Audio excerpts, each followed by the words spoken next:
Este panel tan importante, cuando muchos reconocen la importancia de encontrar una salida política que reconozca la victoria de Edmundo González, cuando muchos hablan de que en Venezuela hay una dictadura y lo refieren, todavía para Cuba hay un perdón, una complacencia.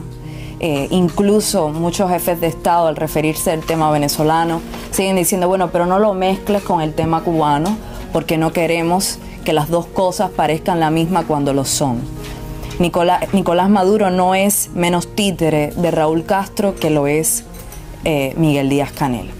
Lo que pasa en Venezuela se piensa la estrategia y se decide muchas veces, si no todas ellas, desde La Habana.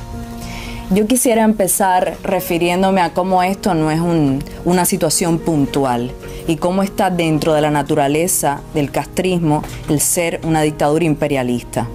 Esto ha estado no solo desde los 80, sino desde los 60, desde el inicio mismo. ¿Qué es la dictadura de Fidel Castro sino un grupo guerrillero que llegó al poder, ¿no?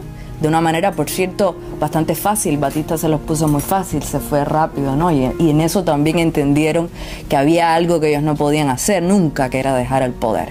Y ese mismo esquema intentaron exportarlo por toda Latinoamérica, por África, por el Medio Oriente. Así se ha dicho aquí. Ahí está el Frente Farabundo Martí en El Salvador. Están las guerrillas sandinistas que fueron entrenadas en La Habana, las FARC, el M-19, el ELN, que hasta hace muy poco también estuvo refugiado. Todas estas guerrillas, incluida también el intento en Bolivia que acabó con la vida del Che, y otras están financiadas desde un principio por La Habana, pero también los hechos militares y las intervenciones que tuvieron en los conflictos armados en África, en Etiopía, en Angola, que es el más conocido, y otros en los regímenes similares del Medio Oriente. Entonces esto no es un comportamiento puntual, sino es un comportamiento consustancial al régimen cubano, su carácter imperialista, tanto que dicen en su discurso y que bueno, que ellos respetan la soberanía nacional, que América es el gran imperio, cuando esa actitud y esa vocación ha sido siempre algo que los ha distinguido. En el caso de Venezuela, también fue una intención que llevó mucho tiempo para Fidel Castro. Aquí se ha dicho, la señora Labastida lo ha referido muy bien, que Nicolás Maduro estudió en la Ñico López, que es como se llama la escuela que entrena los cuadros del partido, y esto lo hizo, si no recuerdo mal, entre el año 86 y 87, a finales de la década de los 80. Todavía Chávez probablemente, bueno, quizás soñara, pero no tenía como chance de llegar al poder. Entonces, ese solo hecho habla de un plan estratégico para con Venezuela que llevó mucho tiempo desarrollar. Para los cubanos, Venezuela era un país que, aún teniendo problemas a la democracia, como la mayoría de los países latinoamericanos, gozaba tenía cierta consolidación en sus estructuras democráticas, y todo esto cambió obviamente con el Plan de Cuba, que fue un plan de inmersión lenta, primero con los burócratas, también con las brigadas médicas que han logrado penetrar en el país, según el TIP, el último reporte de Human Trafficking del Departamento de Estado. Hasta esta fecha hay 19.000 médicos cubanos, a eso hay que sumarle otra cifra de 6.000 personas trabajando dentro de la burocracia, incluso en cargos tan altos como el Ministerio del Turismo, así lo refería la señora Labastida hace poco, pero no es el único, hay muchos más. El otro círculo que penetraron fue el círculo de protección cercano a Nicolás Maduro, la inteligencia, la contrainteligencia, las operaciones militares.